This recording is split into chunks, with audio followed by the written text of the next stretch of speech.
Magandang araw po sa inyong lahat mga ka-online. Nagbabalik po ang inyong si Papa Dudut sa panibagong episode ng Papa Dudut Short Stories. Maraming salamat po sa mga magagandang mga comment at syempre mga advice na nanggagaling po sa lahat ng ating mga listeners. Nababasa ko po yung mga komento po ninyo sa mga humihingi ng advice mula po sa kanilang mga short stories. At sa ating episode ngayong araw na ito, Dear Papa Dudut, magandang araw po sa inyo at sa lahat ng tagapakinig ng Papa Dudut Short Stories.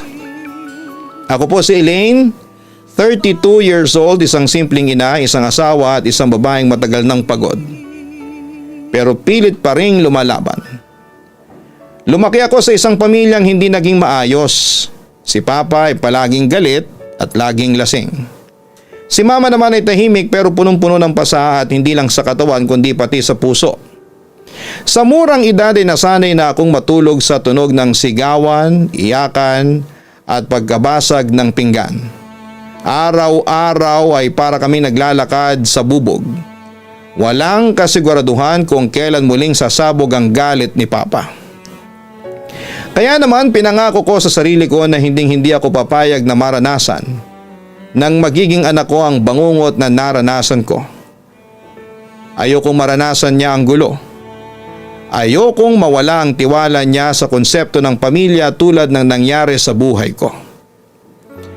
Kaya nang makilala ko si Marco ay naniwala akong siya na ang sagot sa aking dasal.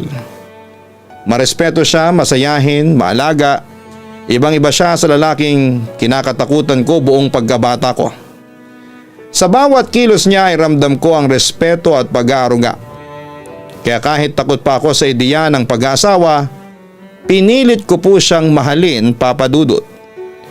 Pinaglaban ko siya, pinakasalan ko siya. Hanggang sa dumating si Mira, ang aming anak, ang liwanag ng buong mundo ko. Akala ko ay yun na ang simula, Papa Dudut, ng masayang buhay na matagal kong hinihintay. Pero unti-unting nag-iba si Marco.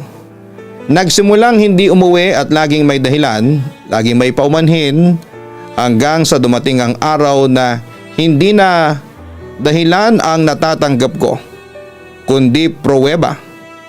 May mga babae siya. Ibang mukha, iba-ibang pangalan. Pero iisang sakit ang dulot sa puso ko. Sinubukan kong kausapin siya, umiyak ako sa harapan niya at nagmakaawa. Nagtapat ng sakit. Pero anong sagot niya, Papa Dudut? Na ako raw ang problema. Ako raw ang dahilan. Ako raw ang kulang at sa bawat pagtanggi niya ay para kong bumalik sa pagkabata sa tuwing itinatanggi ni Papa ang pananakit niya kay Mama kahit kitang-kita namin.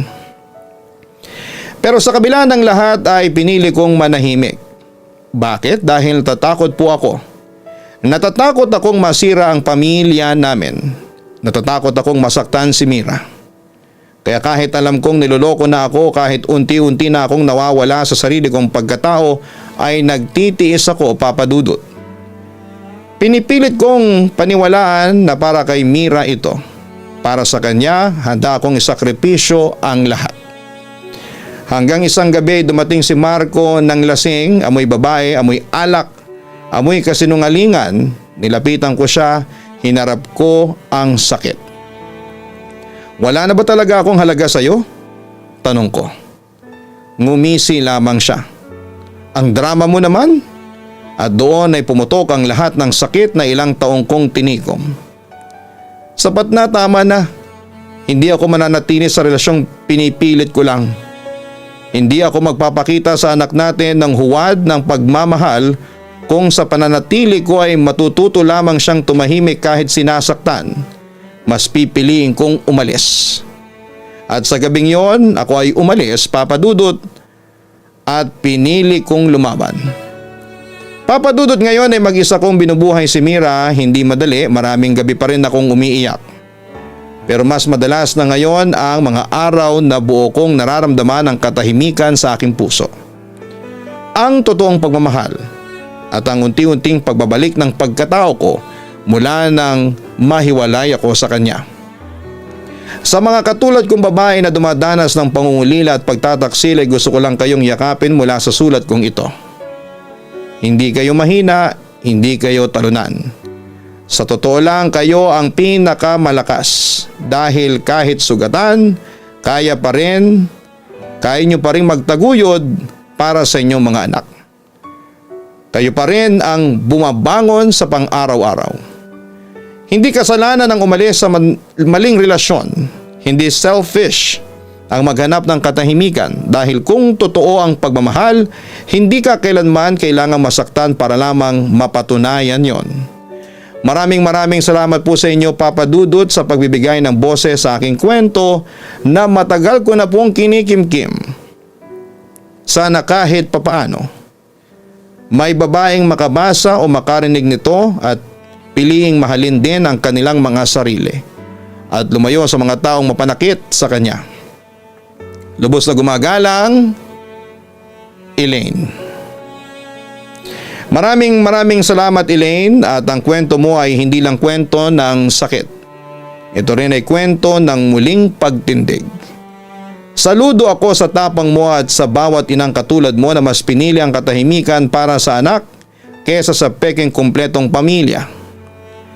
Totoo na hindi madali ang lumayo, masakit ang iwanan ng mga alaala, ang pangarap, ang mga salitang binitawan noon, pero sa pag-alis mo ay pinili mong huwag mong ipamana ang trauma sa susunod na henerasyon. Pinili mong baguhin ang siklo at yan ang tunay na pagmamahal. Ang kakayahang mag-decide para sa ikabubuti ng hindi lang sarili kundi ng iyong anak. Sa lahat ng mga tagapakinig, lalo na sa mga kababaihan, walang masama sa pagmamahal. Pero kung ang pagmamahal ay nauuwi na po sa pananakit, panloloko at pagkawasak ng pagkatao, yan ay hindi na pag-ibig, yan po ay pagkalimot na sa iyong sarili. Walang anak na masaya sa relasyong puno ng pag-aaway at panloloko. Huwag ninyong hayaan na matutunan nila na magtiis sa sakit na dulot ng sirang pamilya. Ipakita ninyong pwede tayong pumili ng mas mabuti at ng mas mapayapa. Elaine, maraming salamat sa paalala mong ito. Sa Papa Dudut Short Stories, hindi lang tayo nakikinig, tayo natututo, lumalaban at muling bumabangon.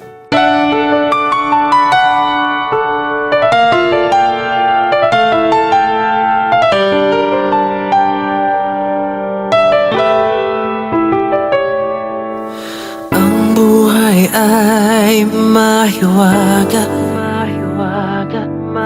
laging may lungkot at saya. Sa Papa Dudut Stories, laging may karamay ka.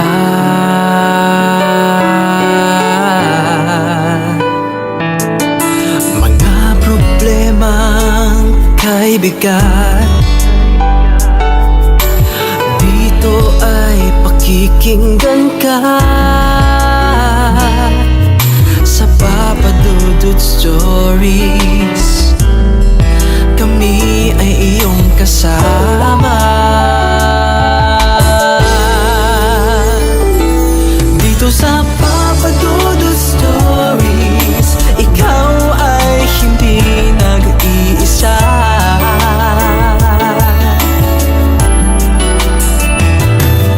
Sa Papa Dudut Stories, may nagmamahal sa'yo. Papa Dudut Stories, Papa Dudut Stories,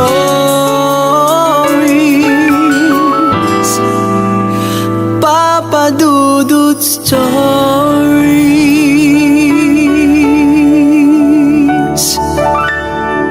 Hello mga ka-online, ako po ang inyong si Papa Dudut. Huwag kalimutan na mag-like, mag-share at mag-subscribe. Pindutin ang notification bell para mas maraming video ang mapanood ninyo. Maraming salamat po sa inyong walang sawang pagtitiwala.